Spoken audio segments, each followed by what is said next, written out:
Hello, I'm Sarah Kerr. I'm a life and wellbeing coach as well as a mindfulness and meditation instructor.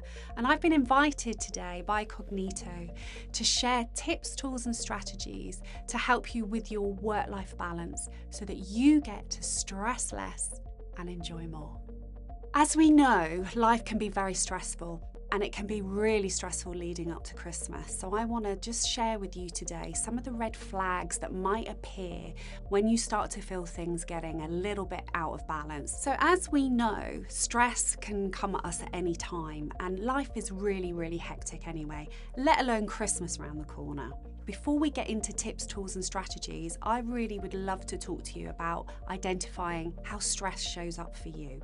And stress can show up in many ways. It can be major stress, big stresses where like divorce, death, breakups, or it can be daily stresses like getting in the car and driving to work or dealing with an awkward client or being in the office and having a meeting with somebody that you're not really looking forward to. Or it could be your social environment or even your environmental environment.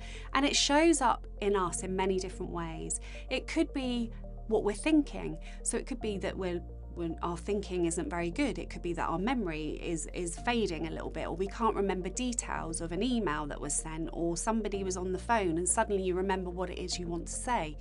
Or it could be how we're acting. It could be that we're more irritable. It could be that we're feeling angry or we're frustrated. It could be that we're starting to notice physical things. So perhaps that annoying headache that's come in, or our shoulders up to our ears with tension. It could be heart palpitations. It could be our stomach churning. Or it could be that we're losing weight or gaining weight. We could be eating more. We could be just a really miserable human being that can't really explain why we're feeling like this. So I am just asking you to just stop and think about those red flags. Does any of that identify with you?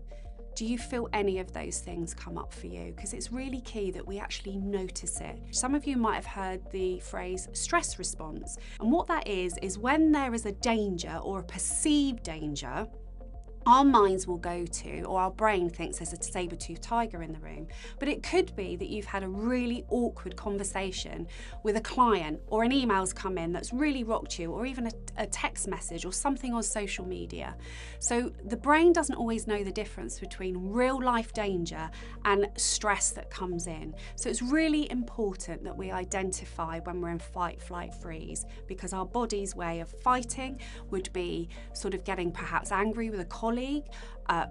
Flight could be you just don't want to deal with something, you're just running away from it, I don't want to deal with it, it's like too much to bear. Or freeze is procrastination, where you just start to feel levels of complete anxiety, complete overwhelm, and actually just want to put your head under the duvet.